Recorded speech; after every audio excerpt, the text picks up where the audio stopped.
sides all the time. For today's starter quote, no one is too busy. We all have the same 24 hours and it's all about priorities. Now let's take a quick look at the front page of the Philippine Star. In an unprecedented move, the House of Representatives on Wednesday expelled Negros Oriental 3rd District Representative Arnolfo Teves Jr. Voting 255-3, the lower chamber adopted the recommendation of the Committee on Ethics and Privileges, which is to expel Teves for disorderly behavior and violation of the Code of Conduct. The Commission on Audit's latest report showed that the Office of the President incurred over 403 million pesos in travel expenses in 2022. That's up by a whopping 995%. In 2021, the OP travel expenses was only at 36 million pesos.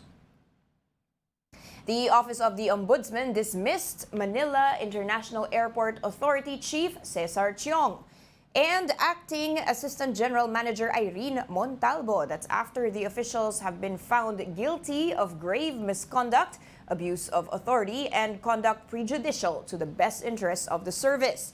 In its decision, the Ombudsman cited how Chiong whimsically reassigned 285 employees without valid reasons, which also included Montalvo's promotion despite a previous unsatisfactory rating in a performance review.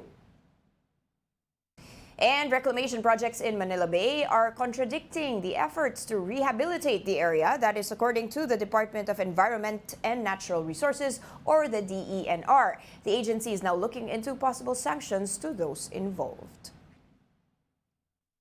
Filipinos are becoming less optimistic when it comes to spending because of the surging prices of goods and services. What are the ways for Filipinos to look for more economic opportunities and save money? Let's discuss this with our first guest. But before that, let's watch this. As prices of goods and services continue to increase, consumers stay pessimistic when it comes to spending and budgeting their hard-earned money. Last month, Bangko Sentral ng Pilipinas reported that the Consumer Confidence Index, or CI, was relatively steady at negative 10.5% on the second quarter. This means that pessimist consumers continue to outnumber the optimists. The BSP said that the Filipino families' top concerns are inflation, lower income, and fewer available jobs. With these concerns crimping our budget, how can households earn and save more money? Let's discuss this on today's agenda. Rose Fausto is a financial expert, writer, speaker, and behavioral economist. She graduated from the Ateneo de Manila University with a degree in economics and pursued behavioral economics at Duke University in the U.S. She authored multiple books on finance like Raising Pinoy Boys, FQ the Nth Intelligence, and Why Financial Literacy Alone Does Not Work. To further help more Filipinos in improving their financial intelligence quotient, Fausto established her own website called FQ Mom.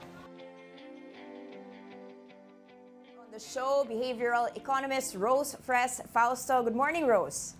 Hi, Danie. Good morning, and good morning to all our viewers. Nice to see you here on Agenda. Now, I have to say, tough times these days, no? As we said in the introduction to this. And as a behavioral economist, I just want to know, no, anong bang ginagawa ng mga Pinoy during these tough times? Do you feel that Pinoys adjust their spending patterns, start saving up, or bahala na attitude tayo that we still do the same thing? I'm very, very curious to know how our spending patterns are changing these days na mahirap na panahon. Pero Danny, before I answer your question, let me just make a quick correction. I didn't study at Duke University. I'm in collaboration with a professor at Duke University. I took up an executive course on behavioral economics at the Harvard Business School. All right, great to know. Okay. Go ahead. Siyempre, be proud of your alma mater. Go ahead. You were asking what are the behavior patterns of the Filipinos when it comes to ganito, tumataas yung inflation. Correct. We are a people who really know how to adjust. Kung minsan nga Okay. masyado tayong magaling mag-adjust, di ba? Okay. If you notice, even our twangs, they change from one country to another that we're in. But anyway, it's good then in the sense that we are able to cope with the difficulties that we encounter, which we encounter a lot. But in terms of saving, I think there should only be one behavior about saving, and that is to do it regularly, come high or low, whether the economy is doing well or not so well. So that to me is what the saving pattern should be. Kaya lang, yun nga we're a combination of bahala na. Oo. Bahala na comes from bathala na, di ba? Yeah. We're very religious people.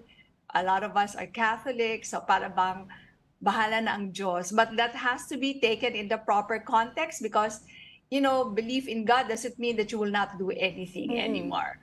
Yes. So I'm curious, on that point na, we just come from a pandemic. And like you said, Filipinos are enterprising. We're some of the most hardworking people globally. You have 10% of Pinoys just working so hard day and night just to send money, to people back home that they love.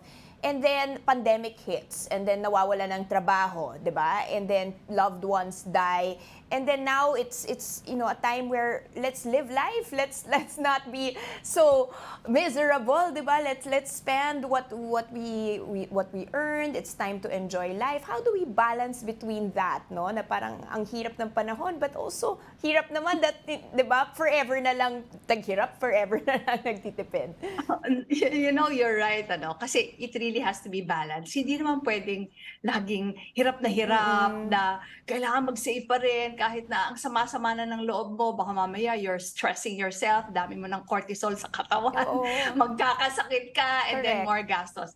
And that's why I like that you asked paano babalansehin, because actually the article that I wrote yesterday, I write for philstar.com.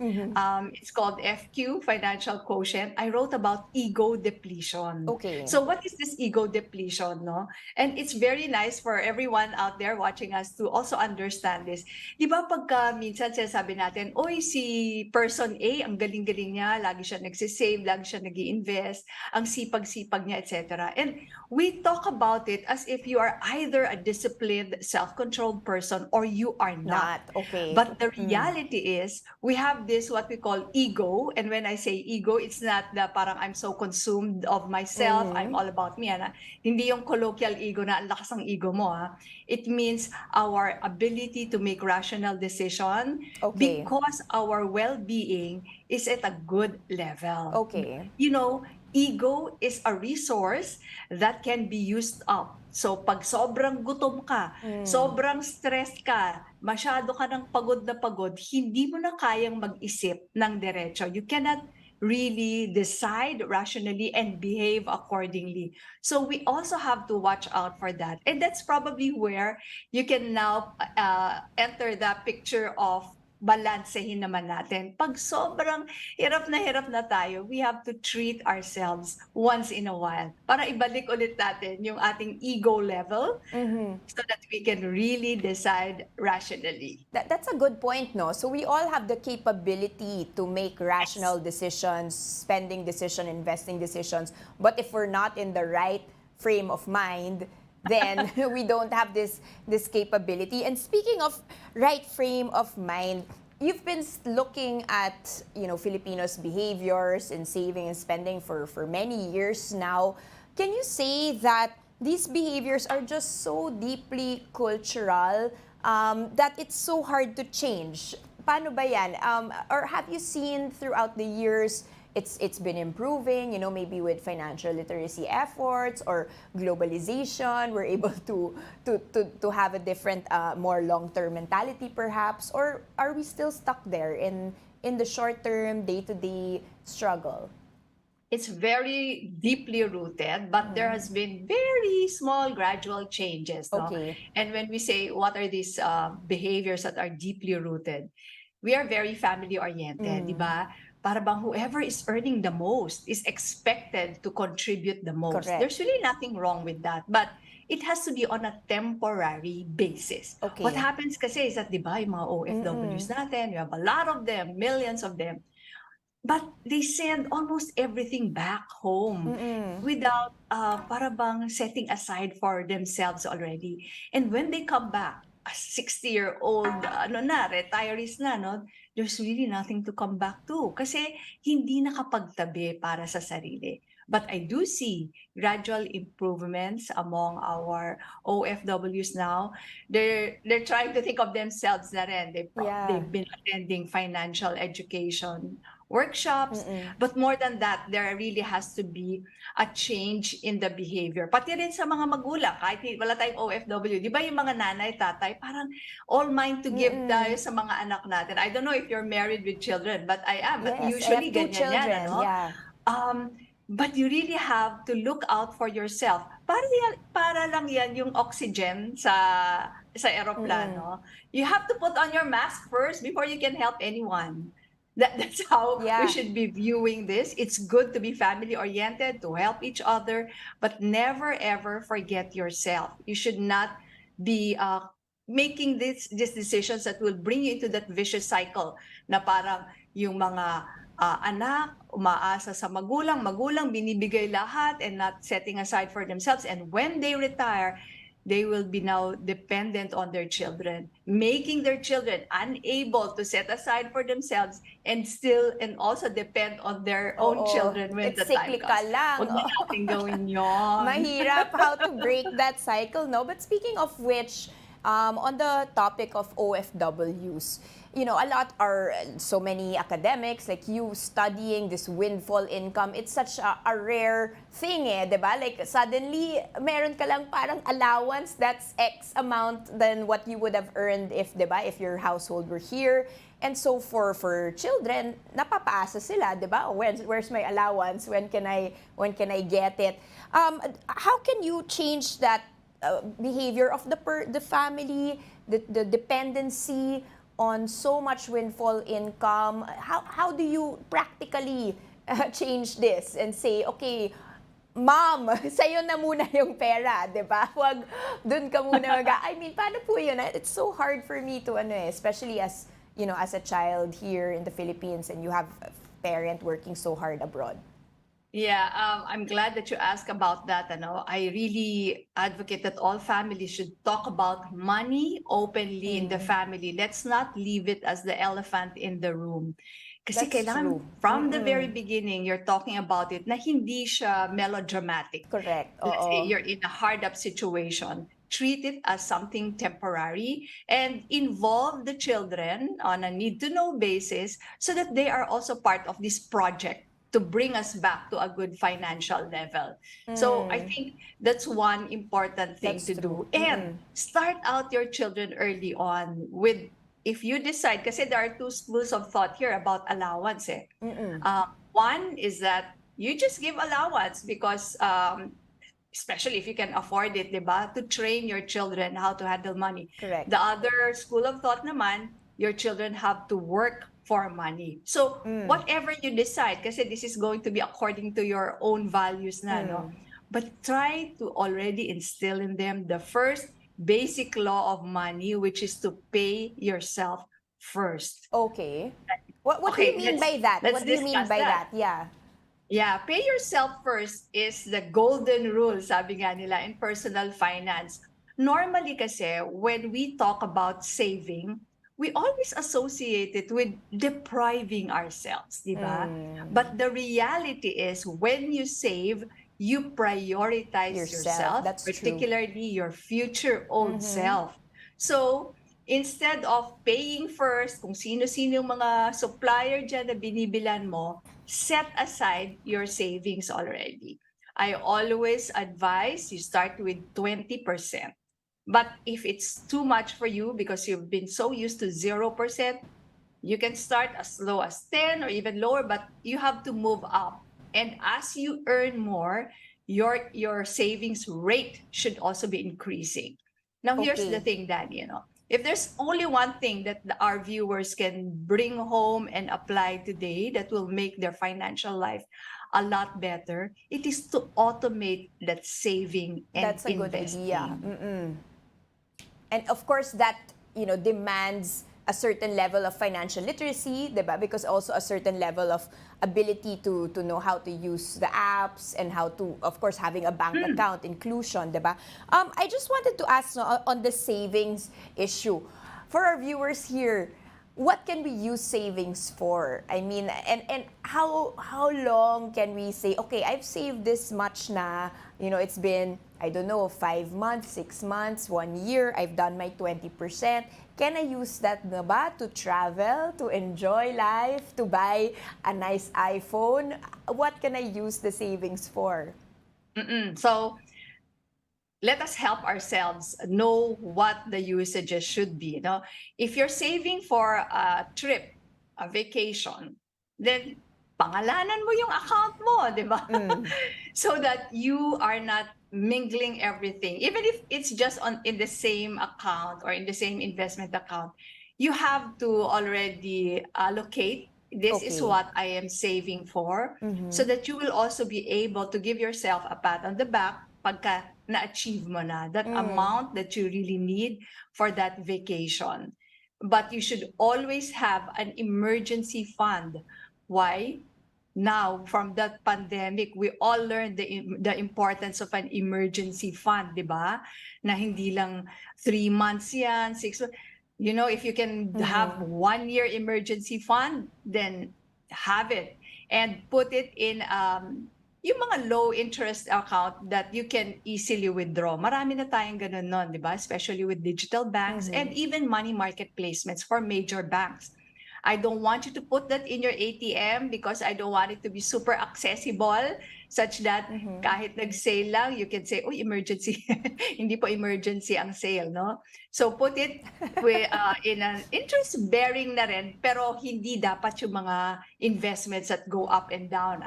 It has to be something that you can Stable, easily low risk. withdraw when you need it. So mga money market, time deposit, you can have your emergency fund there. Now, when that is intact, you can already save for your other dreams, your dream funds, be it a vacation, buying a car, building a house, etc. Okay.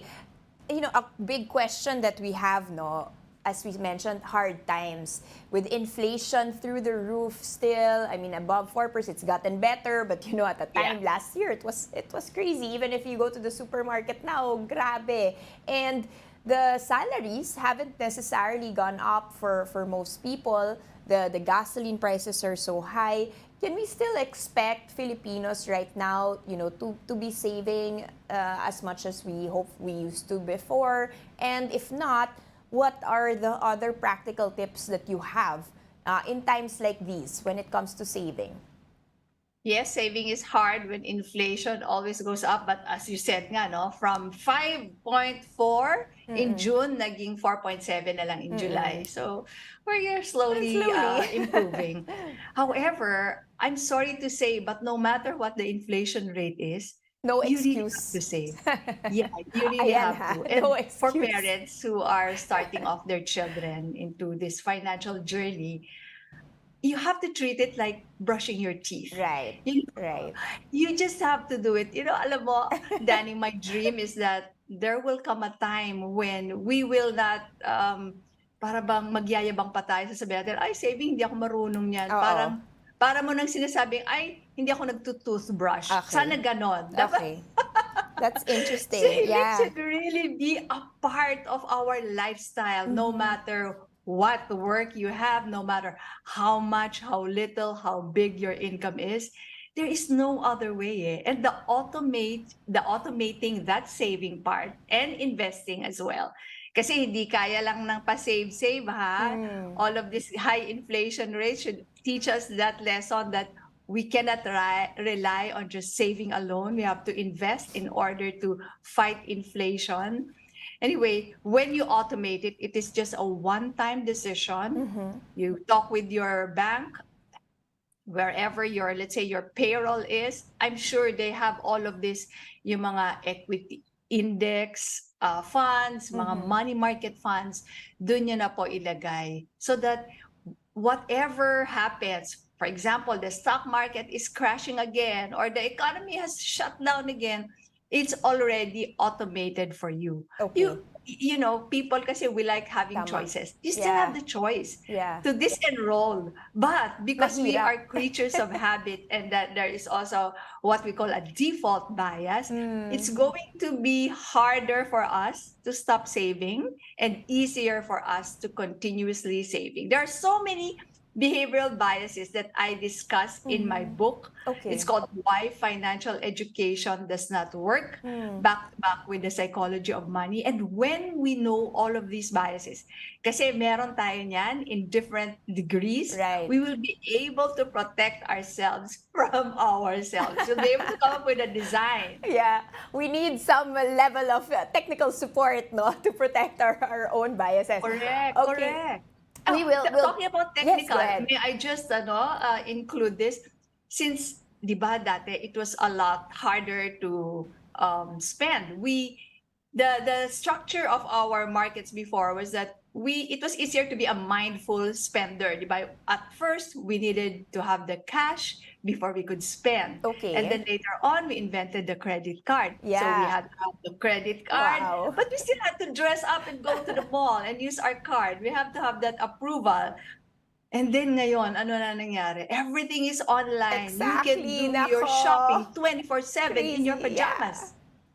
So, ang So, hirap na.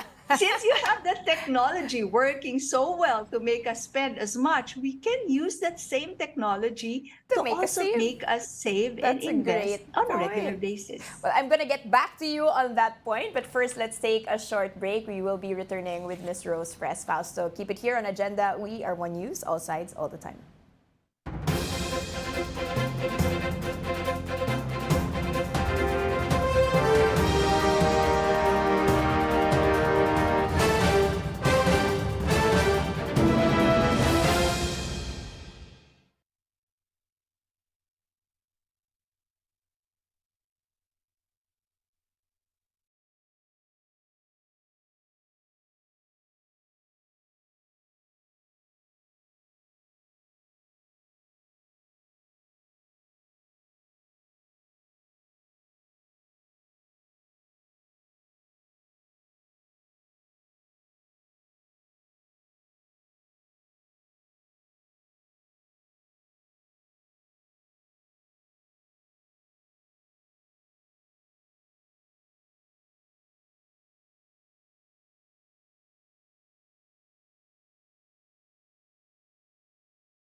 Gino, how It's brought everything to our fingertips. Again, like you mentioned, sometimes I wake up and then I can see something I like.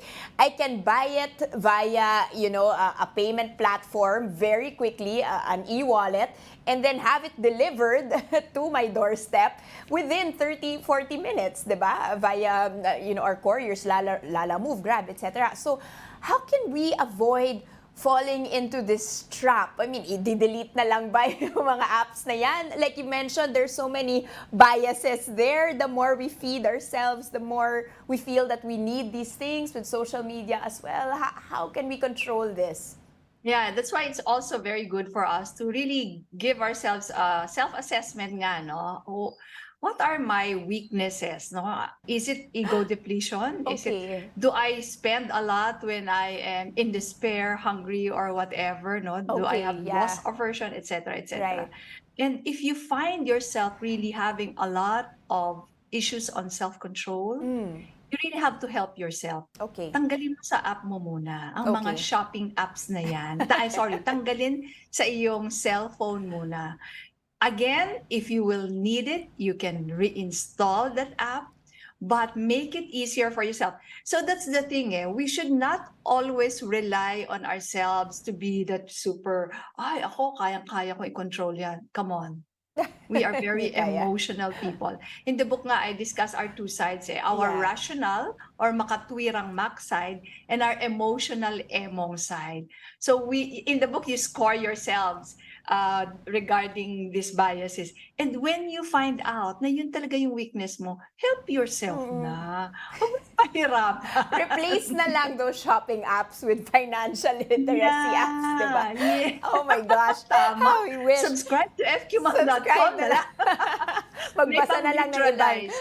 Wow. I am a believer that you should also enjoy the fruits of your labor, True. but there is the right time. And I call that the third basic law of money, which is when to buy luxury. Buy luxury. Sabi ko nga, my guideline is Tell very us simple. when.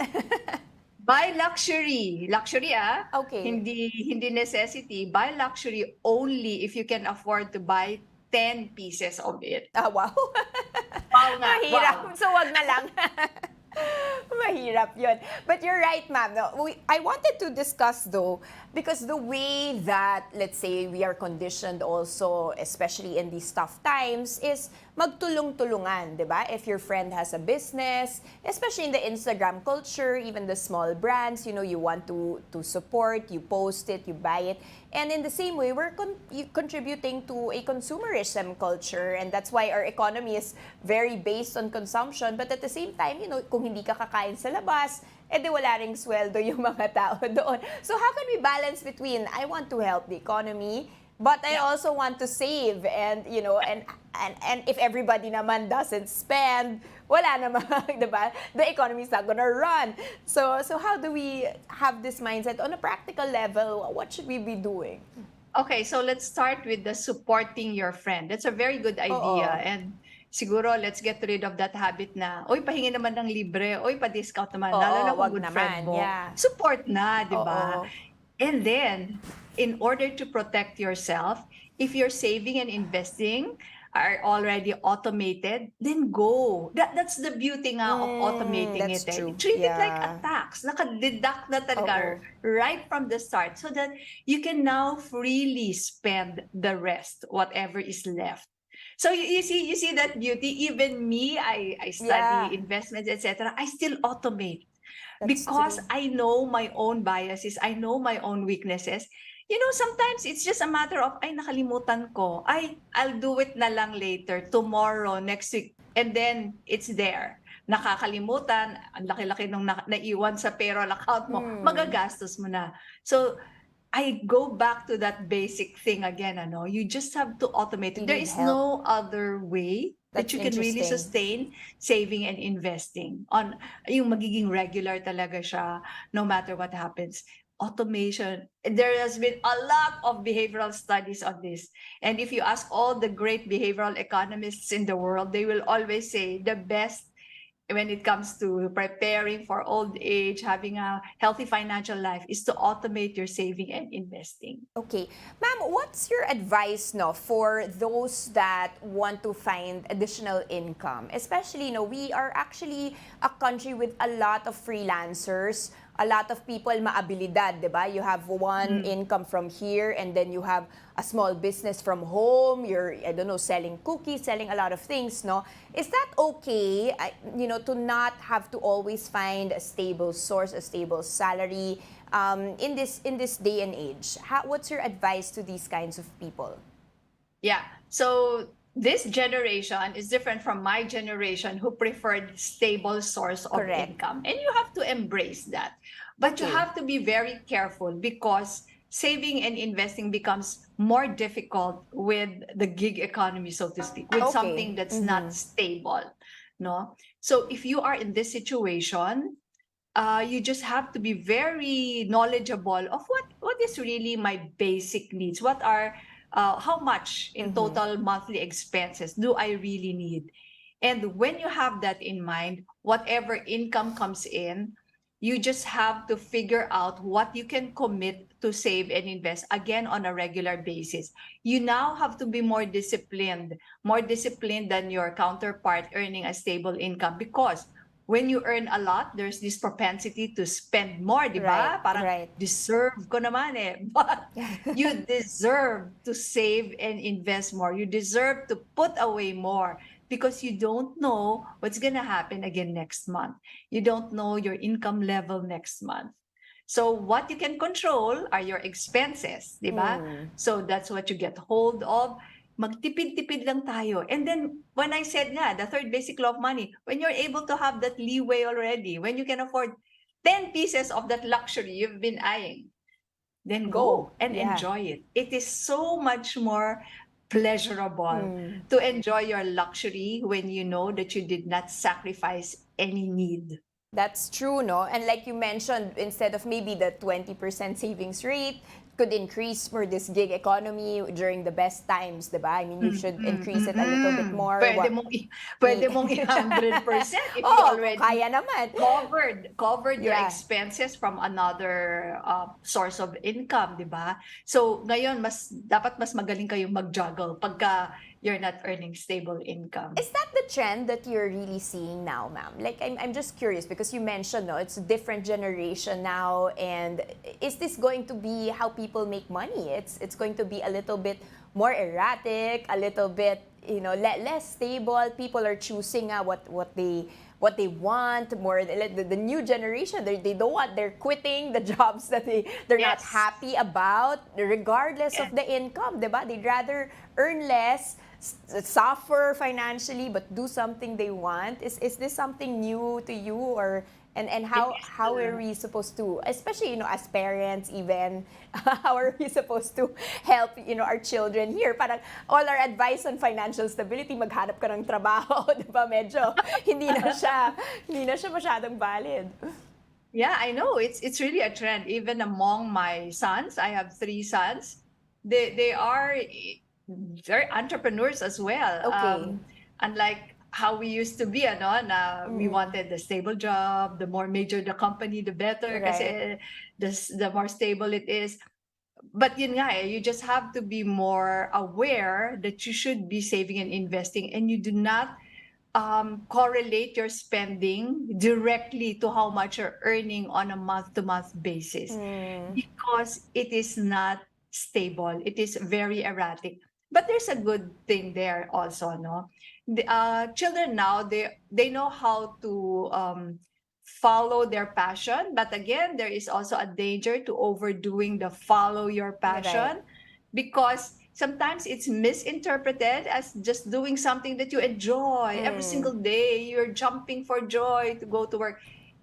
Parang ewan ko kung may ganon. Alam mo, lahat ng trabaho, may mga part na tuwang-tuwa ka, at may mga part na nakakainis talaga. But you just have to deal with. So I always borrow from the Japanese philosophy, which is called ikigai. It's the intersection of 4 things: that which you are fond of, that which you are good at, that which the world needs from you, and that which you can be paid for. So if you Tama. find that, that could be your point of success Right, also. right.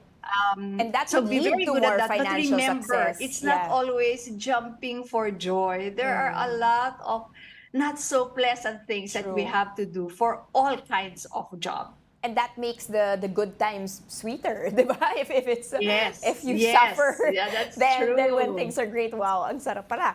I wanted to ask about lifestyle changes and aspirations. What should we be aspiring towards, di ba? I mean, are we supposed to save money so that we can afford luxuries? Or are we supposed to, no matter how much you earn, just stay simple? Mahirap di ba? Kasi you're given all these, you're fed nga on Instagram, like all of these exotic destinations and a lifestyle like that. Pero, it's so confusing to people, di ba? How do we manage? What are we supposed to be aspiring for? You should really know what your dream life is. And I would always advise people to start with their values. Kasi magkakaiba yan eh. So we cannot be very judgmental in saying na just because this person is buying all the luxury things. I mean, Masama. if you can Yeah, afford 10 yeah. pieces of all of them, Why not? let him be, di ba? So you start with your values. What are the things that you really value in life? And when I say values, these are not material things. These are the philosophies, principles that we live by, we're willing to sacrifice for. And then when you know all of these things, that's when you do your goal setting. Our family is very big on that. We have this family goal setting every year. We would set our goals and even rate ourselves how we did the previous period, no? And so you do that so that parang ano mo yan eh, that's like your map. So that Right. you know that all your actions, all the ways that you earn money, you spend money, are really pointing towards you fulfilling your dream life. Miss Rose, a question here, no? What's your stance on inheritance? Because the Philippines, di ba? It's like, I Okay. deserve that, or yun nga, mana, it's a big thing. But when you go to other countries, walang ganyan-ganyan, di ba? Bahala ka na. But at the same time, if without some help from parents, from relatives, it's so hard to, to jump, di ba? You're never gonna be able to afford many things here. Yeah, so inheritance, kasi by law naman talaga, our children, they really have a right, yung legitimate, but we're not gonna get into that now, ano? Yeah. I'll just share what we do with our sons who are all adults now. Okay. We tell them that this should not be something that they should be counting on because fortunately we were able to give them the education, the best education that we can afford, that we thought was best for them. So they should be capable of accumulating their own wealth to build their own Already, yeah. dream lives, no? But it is going to be there, and just for them not to count on it. Because ang sinasabi namin, Papa and I don't really know what we will get sick of when That's we true, when we yeah. get old, no? We don't know, baka mamaya 1 million a month yung gastusin mo. That's why I also didn't really like saying na, oh, ito sa'yo, ito sa'yo, ito sa'yo, because when you already never say know. that, it's already verbally giving it to them. But Right. what if you need to liquidate that property that you already promised to them? Siyempre magkakasakitan din ng loob, di ba? Oo.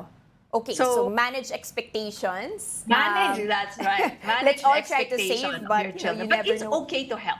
Okay, it's okay to help. All right, unfortunately, that's all the time we have for today. But thank you so much for those insights, financial expert and behavioral economist, Ms. Rose Fausto. Agenda will return. Keep it here on One News, all sides, all the time.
A strong warning from the Commission on Elections or COMELEC. Individuals found purchasing or selling votes in relation to the upcoming barangay and SK elections will be immediately arrested without requiring a warrant.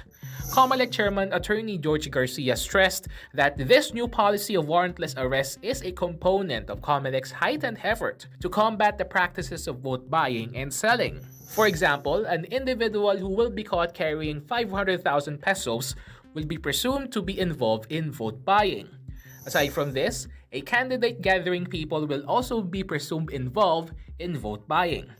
Those who will be arrested shall be criminally charged for election offense. Will these put an end to vote buying and selling? Let's discuss this further on today's agenda. Attorney George Garcia currently serves as the chairman of the Commission on Elections. Prior to this, Garcia briefly served as COMELEC commissioner. Before his stint in COMELEC, Garcia is a known election lawyer. His clients in the past include now President Bongbong Marcos and former presidential aspirants Grace Poe, Manny Pacquiao, and Isko Moreno. You're still watching Agenda here on One News. I'm Danie Laurel. Now joining us at this point is COMELEC Chairman Attorney George Garcia. Good morning, Attorney. Good morning, Ma'am Danie. Good morning to all the televiewers. Magandang umaga po. Now, let's jump into the first question I have. Why is there still vote buying existing today? Is this something that will ever really disappear? I do not know, Ma'am Danie, if that is part of the culture or if that's really it's the cancer of our society presently. Alam niyo po, vote buying had been here before since 1930s, 40s, and 50s until today.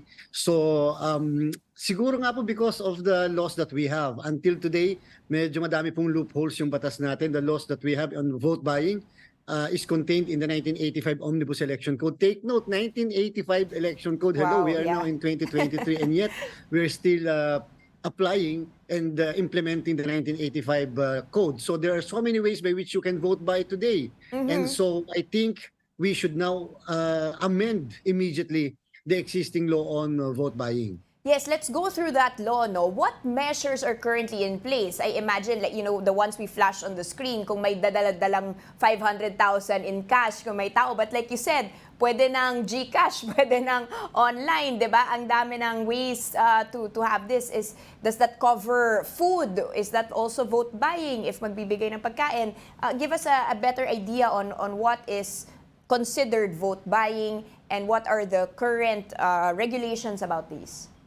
Actually, Ma'am Danie, the present law does not provide for any maximum, for any minimum. So long as it is a promise, even a promise is vote buying. Okay. So long as it is the giving of something for purposes of getting the vote or influencing the vote of another or not to vote for another, that is vote buying. So ganun po kaluwag at ganun ka-extensive yung present law natin, and it does not even specify certain acts of vote buying. And so, sa present po, yung present regulations, masyado pong may gray area, and that's the reason why by next week, Ma'am Danie, for the information of the televiewers, of our kababayans, we are going to promulgate a very strict guidelines, and we will going to pinpoint certain acts which the COMELEC for the first time will presume that people involved in these acts are committing vote buying, such as, for example, Ma'am Danie, a person who is carrying with him during the day before the election, carrying with him a indelible ink. Bakit kami the indelible ink? So we will presume that person is involved in vote buying. It may sound, it may sound to be weird, but kinakailangan namin gawin yun. Bakit kami indelible ink? Kasi umiikot ka, kasi namimili ka ng boto at hindi mo, para lalagyan mo na lang indelible ink para hindi bumoto for or against a candidate. Or number two, we will presume a candidate who that is involved in vote buying if a day before the election, nakapila yung mga tao sa kanyang bahay o sa kanyang headquarters. Okay. Teka muna, bakit kayo pumipila sa headquarters o dun sa bahay? So we will presume that person or that candidate as involved in vote buying and such other acts. We have to do that, Ma'am Danie, simply because the law, Section 261 of the Omnibus Election Code did not define what are the acts that will constitute vote buying. So, sa part ng COMELEC ngayon, wala pala mga aksa, o di maglagay kami ng mga presumptions. If they wanted to question our action, then so be it. Let them go to the courts. But in the ngayon po, kinakailangan we have to do this even if bordering on certain questions of legality or constitutionality. We have to do this kasi nga po kasi po sobra pong tahasan yung pamimili, and ang problem is hindi lang naman po yung vote buyer yung vote seller ang problem natin sa kasalukuyan. People are taking advantage of the poverty of our people. People are taking advantage of the perhaps the lack of knowledge, information, or education of many of our people. Okay, sir, how can we ensure that it's the act of the individual or it's the act of the politician? For instance, I mean, sino po yung mapipinalize dito? Yung tao bang nagdadala ng cash? Hindi ba po it's just being directed by perhaps a politician? How can we distinguish between who gets arrested, who gets the responsibility for the action? Ma'am, we will not have to make a distinction. Kung sino yung naandyan, sino may dala ng pera, then that he will be guilty of vote buying or presumed to be guilty of vote buying or committing vote buying. Now, as far as yung sino yung nasa likod niya, then let him now speak. Siya ngayon na magsasalita. Kinakailangan, ma'am, we will have to prove conspiracy. Correct. Meron naman pong conspiracy to commit vote buying eh. Hindi pa pwedeng makaligtas yung mga politiko na nasa likod, lalo pat barangay and SK lamang ito, by letting others to do the distribution. Exactly. Kung matitrace naman namin, kahit na hindi siya mismo nagbibigay, matitrace namin, tao mo yan leader mo yan, therefore, we will now make a reasonable connection that indeed there is a conspiracy. The act of one is the act of all. Therefore, hindi rin makakaligtas ang politician. So therefore, we will not make such a distinction. Okay, so that's the main issue here, no? Will the politician that encouraged, let's say, the vote buying process, will this person get penalized in terms of they're not able to run anymore, or there are certain sanctions on them because you're able to show that okay, nagka-vote buying, so dapat hindi na to tatakbo? Pag na-prove namin yan na number one, involved siya sa vote buying, whether conspirator siya, principal, or even an accessory to the crime of or the offense of vote buying, then in that case, maliban sa ma-charge namin yung tao niya, i-charge namin siya ng vote buying, and a petition for disqualification can be filed against him. And if proven guilty later on, then that will be perpetual disqualification to hold public office. Wala nga po yung hindi siya pwedeng patawarin, hindi pa siya pwedeng ipardon nang walang consent ng Commission on Elections. So ganun po kabigat. Gusto nating emphasize, Ma'am Danie, na ganun kabigat ang hinaharap ng isang taong vote buyer. And maaaring before, serious man ang COMELEC before, pero walang ngipin. But now, maybe they can test the resolve. They can test the resolve of the commission, the present commission, for this election. Ma'am Danie, if I may lang po, sagutin ko lang yung tanong nyo kanina, very important. Paano namin pipigilan yung mga kabagong paraan ng pagpapadala ng pera, GCash, Paymaya, and such other platforms? We have been talking with the Bangko Sentral ng Pilipinas and the Anti-Money Laundering Council. If we can compel these platforms such as Paymaya and GCash to submit to the commission the names of individuals who during the campaign period, 10 araw lang naman po, Ma'am Danie, ang campaign period po who are sending or will be sending to certain number of people. For example, bigla ka nalang nagpadala sa 200 tao ng tigwa 1,000 pesos, wala pang butal. Di ba? Walang sobra, walang butal, 1,000 pesos. Then we will presume that person as engaged in vote buying. Okay, we'll get back to this topic. No, let's just take a short break, but we will be back with COMELEC Chairman George Garcia. Keep it here on Agenda. We are One News, all sides, all the time.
Welcome back to Agenda. I'm Danie Laurel. Now still with us is COMELEC Chairman Attorney George Garcia.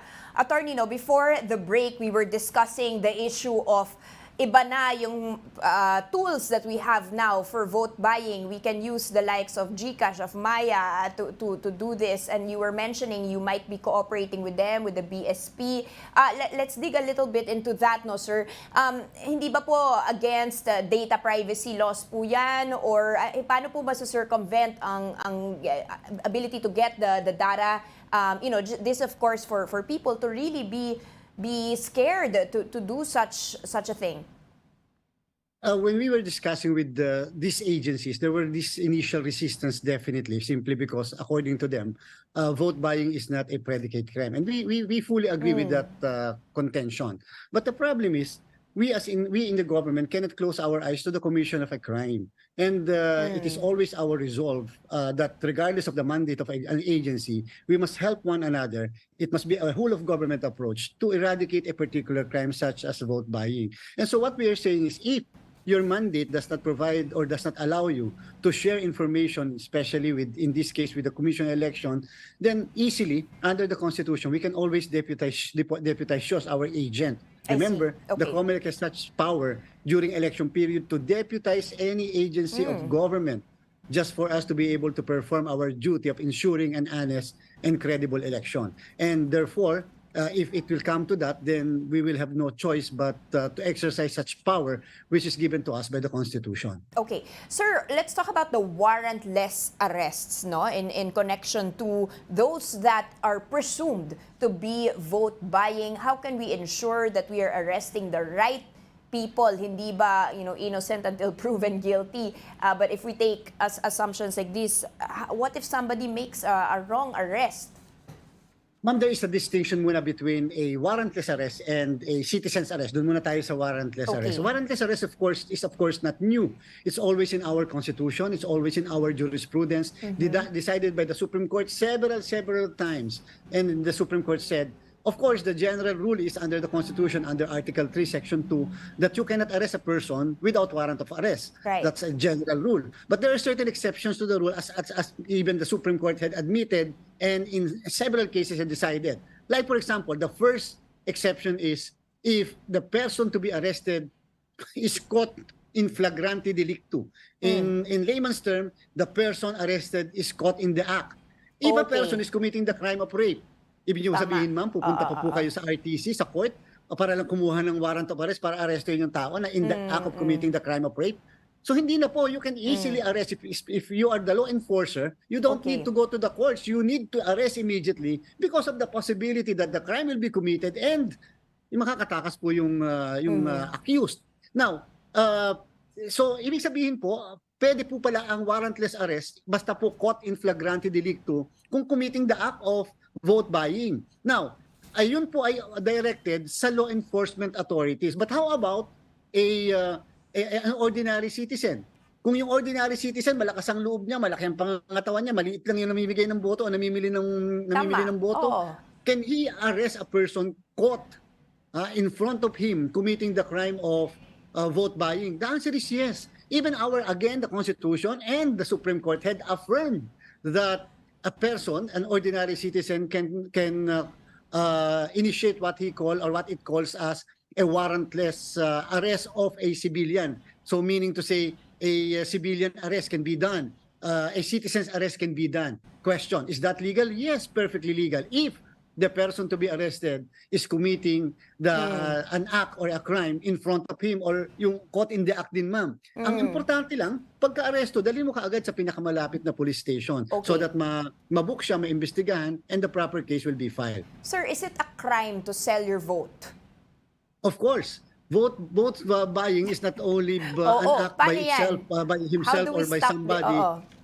Yes, ma'am, it takes two to tango. Meaning, there is a vote buyer, there must be a vote seller. So, kinakailangan po na may nagbebenta ng boto. But question, baka po matakot yung mga vote sellers na lumantad o mag-testify o maging witness. Kasi nga, pagka umamin siya, kasama siya sa kaso, no? We can always exempt somebody, especially if that somebody will become a witness to the commission of a crime. Okay. And final question, sir, before we let you go. What are the penalties here? No? So assuming you are arrested either as a vote buyer or a vote seller, what penalties should they be facing? This crime is punishable for imprisonment of 1 to 6 years, and if you are an incumbent or a candidate, you can be disqualified, or if you will be winning and you are an incumbent government official, then that is perpetual disqualification to hold public office. All right. Thank you so much for your time, COMELEC Chairman George Garcia. Thank you very much, Ma'am Danie. And that's today's agenda. Keep it here on Cignal TV channels 8 and 250 for the latest news. Sitting in for Cito Beltran, I'm Danie Laurel. We are One News, all sides, all the time.